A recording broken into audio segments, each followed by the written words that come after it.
Kidney stone ഉള്ളവർ ഒഴിവാക്കേണ്ട ഭക്ഷണങ്ങൾ എന്തെല്ലാം അറിയാവും? പ്രധാനമായിട്ടും പലരും കിഡ്നി സ്റ്റോൺ ഉണ്ടെന്ന് വിചാരിച്ച് കാൽഷ്യം കണ്ടന്റുള്ള ഭക്ഷണങ്ങൾ ഒഴിവാക്കാറുണ്ട്. അത് ചെയ്യരുത്. കാരണം നമ്മൾ കഴിക്കുന്ന സമയത്ത് നമ്മുടെ രക്തത്തിലേക്ക്, നമ്മുടെ ഭക്ഷണത്തിൽ നിന്നും എത്തുന്ന ഓക്സലേറ്റുകൾ രക്തത്തിലേക്ക് വലിച്ചെടുക്കപ്പെടാതെ നമ്മുടെ കുടലിനകത്ത് വെച്ച് തന്നെ ഈ കാൽഷ്യവുമായി ചേർന്നിട്ട് കാൽഷ്യം ഓക്സലേറ്റ് ആയിട്ട് മാറി ശരീരത്തിൽ നിന്നും പുറത്തേക്ക് കളയാൻ, മലം വഴിക്ക് പുറത്തേക്ക് കളയാൻ സഹായിക്കും.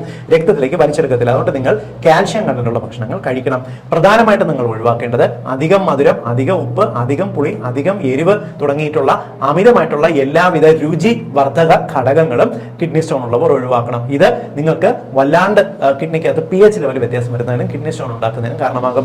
അടുത്ത പ്രധാനപ്പെട്ട ഘടകം എന്ന് പറയുന്നത് പെയിൻ കില്ലേഴ്സ്, അതേപോലെ കളർ ചേർത്തിട്ടുള്ള വസ്തുക്കൾ, പ്രിസർവേറ്റീവ് ചേർന്നിട്ടുള്ള ഭക്ഷണങ്ങൾ എന്നിവ കൂടുതലായിട്ട് ഒഴിവാക്കുക. കൂടുതലും പ്രോസസ് ചെയ്തിട്ടുള്ള ഭക്ഷണങ്ങൾ, അമിതമായി സോഡിയം കണ്ടന്റുള്ള ഭക്ഷണങ്ങളൊക്കെ കൂടുതൽ കഴിക്കുമ്പോഴാണ് കിഡ്നി സ്റ്റോൺ ടെൻഡൻസി കൂടുതലായിട്ട് ഉണ്ടാകുന്നത്. മാത്രമല്ല പലപ്പോഴും ഈ നമുക്ക് പലവിധ ഫ്രൂട്ട്സും ജ്യൂസ് ആക്കി കഴിക്കുന്ന സ്വഭാവമുണ്ട്. ജ്യൂസ് ആക്കുന്ന സമയത്ത് ഇവയ്ക്കകത്തുള്ള ഓക്സലേറ്റുകൾ കോൺസെൻട്രേറ്റ് ചെയ്യപ്പെടുകയും നമ്മുടെ കുടലിൽ നിന്നും വളരെ പെട്ടെന്ന് രക്തത്തിലേക്ക് വലിച്ചെടുക്കപ്പെടുകയും ചെയ്യും. ഈവൻ നിങ്ങൾ ഫ്രൂട്ട്സ് കഴിച്ചിരുന്നാൽ പോലും ജ്യൂസ് ആക്കാതെ ഫ്രൂട്ട്സ് ആയിട്ട് മാത്രം ചവച്ച് കഴിക്കാനേ പാടുള്ളൂ. കാരണം ഈ ഫ്രൂട്ട്സ് ആയിട്ട് കഴിക്കുമ്പോൾ ഫൈബറിൽ നിന്ന് ഓക്സലേറ്റുകൾ അധികം വേർതിരിഞ്ഞ് രക്തത്തിലേക്ക് വലിച്ചെടുക്കപ്പെടുകയില്ല.